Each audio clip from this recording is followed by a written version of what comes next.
Hello, Gap Baptist Church. Hope you're all doing well. I've had a great time overseas, seen amazing things, and it's just really brought to life a lot of the things that we find in this Bible, and just really brings to life the places that Paul would have visited and the issues that they would have encountered, and the other Christians as well. Right now I'm in Pisidian, Antioch, one of the first places that we find Paul going off on his missionary journey after he was commissioned in Antioch in Syria. This place has some kind of significance. It's the first of Paul's sermons that we find recorded in Acts 13, but it was a real turning point for Gentile mission. Paul, having a calling as an apostle to the Gentiles, at this place he tried witnessing to the Jews, and they rebelled against him, and they got angry at his message, and they caused up trouble with the officials of the town, the Roman authorities, and tried to have him killed. And so at that point he said, fine, we're told to bring the message to the Jews first, now we're going to take the gospel to the Gentiles. That would have angered them even more, but it has a real significant place in our heritage as Gentile Christians, where this great turning point, which I guess opened up a whole lot of other issues of, what does it mean for a Gentile to be one of God's covenant peoples, and we find about that in Acts 15 at the Jerusalem Council.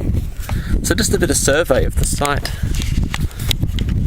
We have up here what would have been the Temple of Augustus, where even as early as the beginning of the 1st century AD, Emperor or Caesar Augustus would have been worshipped here as a god, and I find that going through to much of the Caesars. So this would have been an open place, a meeting place, and up here would have had steps up towards the temple. I guess I have to show you a picture of reconstruction when I get back.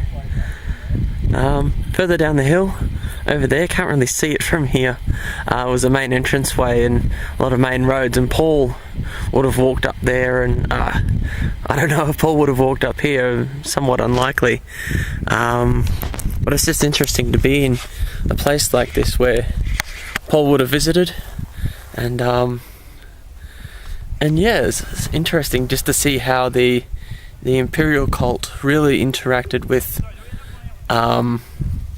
common life, and not just the imperial cult but all other religions as well. It was just such an integral part of life, and would have been a very difficult issue for the Christians to negotiate. It really adds weight to what John wrote to the 7 churches in the book of Revelation, where it talks about how they won't be able to buy or trade unless they have the mark of the beast on their hand. And in 1st century, and around that, and even in the subsequent centuries, they, in order to buy and to sell, they had to go through the imperial system and through the imperial market. There was no other way to buy and sell.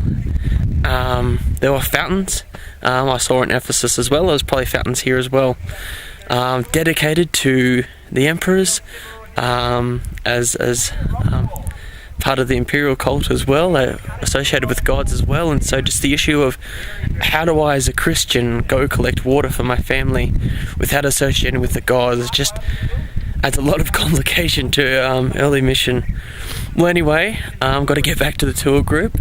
I hope you're all doing well, and I'll see you when I get back. Blessings. Bye.